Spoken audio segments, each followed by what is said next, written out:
নির্বাচনকে নির্বাচনের সময়ই হইতে দিতে হবে। নির্বাচন নিয়ে কালক্ষেপণ করা যাইবে না, কারণ হাদি ভাইকে হত্যাকাণ্ডের পিছনে নির্বাচনকে পেছানোর একটা ষড়যন্ত্র রয়েছে। সুতরাং নির্বাচনকে পিছানো এবং হাদি ভাইয়ের বিচার দুইটা আলাদা বিষয়, দুইটাকে কখনোই আপনারা এক করবেন না। নির্বাচনের সময় হবে, হাদি ভাইয়ের বিচার এটার জন্য আমরা সময় দিয়েছি 1 মাস। নির্বাচনের এখনো বাকি আছে প্রায় 2 মাস থেকে 2.5 মাস। সুতরাং আমরা তো সময় বেঁধে দিয়েছি তাদেরকে 1 মাস।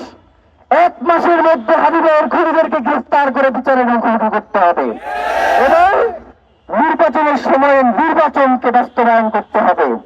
কিন্তু আমাদের আশঙ্কা হয়, আপনারা যে নির্বাচন করবার কথা বলেন, বিগত সকল নির্বাচনের থেকে একটা সুষ্ঠু সুন্দর নির্বাচন করবার মতো কথা আপনারা বলেন। হাদি ভাই গুলি করা হয়েছে আছে কতদিন? 11 দিন। এখন পর্যন্ত হাদি ভাইয়ের খুনের সাথে যারা জড়িত তাদের একজনকে আপনারা গ্রেফতার করতে পারেন নাই। তার পিতামাতাকে গ্রেফতার করছেন, তার পিতামাতাকে এই খুন করে দিয়ে গেছে। তথ্যের দরকার ছিল, ওকে ঠিক আছে, তাদেরকে তুলে আনছেন, ঠিক আছে।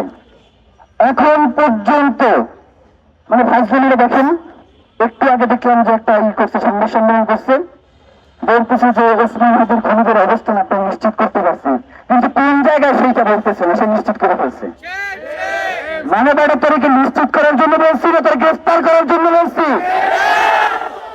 ওসমান হাদি ভাইয়ের খুনিদেরকে অতি দ্রুত যদি গ্রেফতার করা না হয়, বাংলাদেশের যে কোনো পরিস্থিতির জন্য এই সরকারকেই দায় নিতে হবে।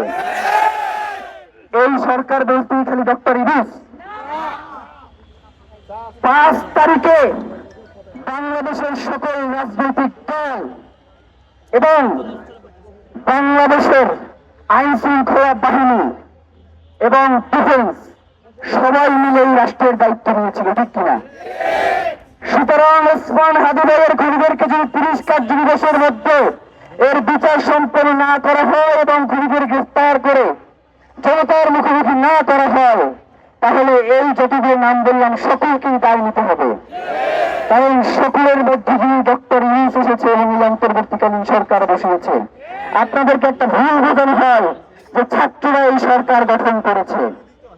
ছাত্ররা এই সরকার গঠন করে নাই। ছাত্ররা এই সরকার গঠনের প্রক্রিয়া এই হাসিনাকে দেশ থেকে বিতাড়িত করেছে। এরপরে আপনারা এসে উড়ে এসে জুড়ে বসেছেন।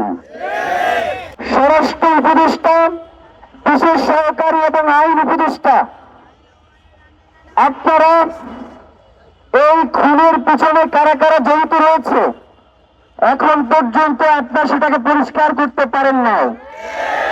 সুতরাং আপনাদের কি কি অপরাধতা রয়েছে এটা পরিষ্কার করবার ক্ষেত্রে কোথায় কোথায় আপনারা বাধাগ্রস্ত হচ্ছেন, কে কে আপনাদেরকে এই কাজে বাধা দিচ্ছে, তাদের নাম বলে তারপর আপনাকে পদত্যাগ করতে হবে। তার আগে কোনো পদত্যাগ চলবে না।